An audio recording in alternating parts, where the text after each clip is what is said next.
Hello, all. I am presently at my company's annual conference. We're here at the beautiful Greenbrier Hotel in West Virginia. But as always, when I'm traveling, I'm functional. I'm absorbing information and spending the early part of my morning researching, just like I do every day. Yes, the market has been volatile, especially over the last 2 days.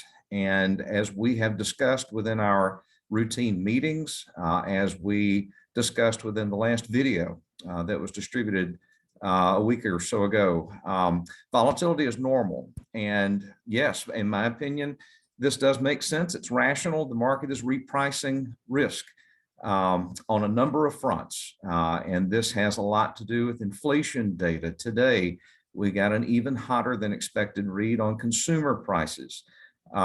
With fuel prices continue to rise. We have had some disappointing earnings reports. We have had less than optimistic forward-looking statements from companies. And now we are beginning to price and see the market price into itself the risk of recession that's greater today maybe than it was even a month ago. The point is, we have been talking about this and other factors within our meetings for a long time. This isn't new. If you're a client of mine, you know that we've been discussing this and preparing for this and trying to de-risk portfolios to get ahead of a period of time just like this for a long time.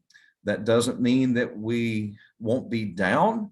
That doesn't mean that volatility won't touch our portfolios. It is. But if you look at what we're holding in the portfolios now and across the models, we are heavily centric in the stocks of the companies that make things that you are likely to consume durably. We have dividend income. We have a very narrowly refined, higher credit quality, shorter term to maturity bond sleeve. So we've got income coming into the portfolio from sides of the market where valuations were already attractive, from companies that make economically durable products at a time when the market is repricing for risk, maybe that should have been repriced before now. But the point is, we anticipated this. So I can only imagine that if some of you are calling the office and I'm not there, please know that I am still on top of everything. And to some extent, I am having a few conversations with you as we are in between breakout sessions. But I did want you to hear my voice. I wanted you to see my face today, and I wanted you to know that we expected this. Please take anything that you're hearing in the media right now with a huge grain of salt. There is very little actionable information that you are getting from the media right now.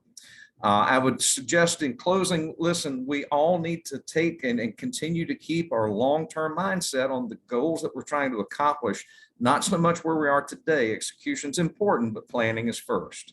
And so as we have had our review meetings, you know that we are looking at where we are today in the context of the greater objective that we're trying to achieve. So what happens today or tomorrow or next week is going to happen. We're not reactive to it. We have been proactive, and we will continue to be as conditions warrant. But I did want to just touch base with everyone today. Thank you for your time. I do think that the market may be overly reacting a little bit to material that developed this week. But we are nonetheless, I believe, in a period of time of repricing of risk, and it's anyone's guess when that will end. But I do believe it is normal, it's rational, and I do believe that we have prepared for this to the greatest degree that we can within the parameters that govern your individual portfolios. Thank you for your time. We will certainly stay in touch. Feel free to call or email with questions, and we will speak again very soon.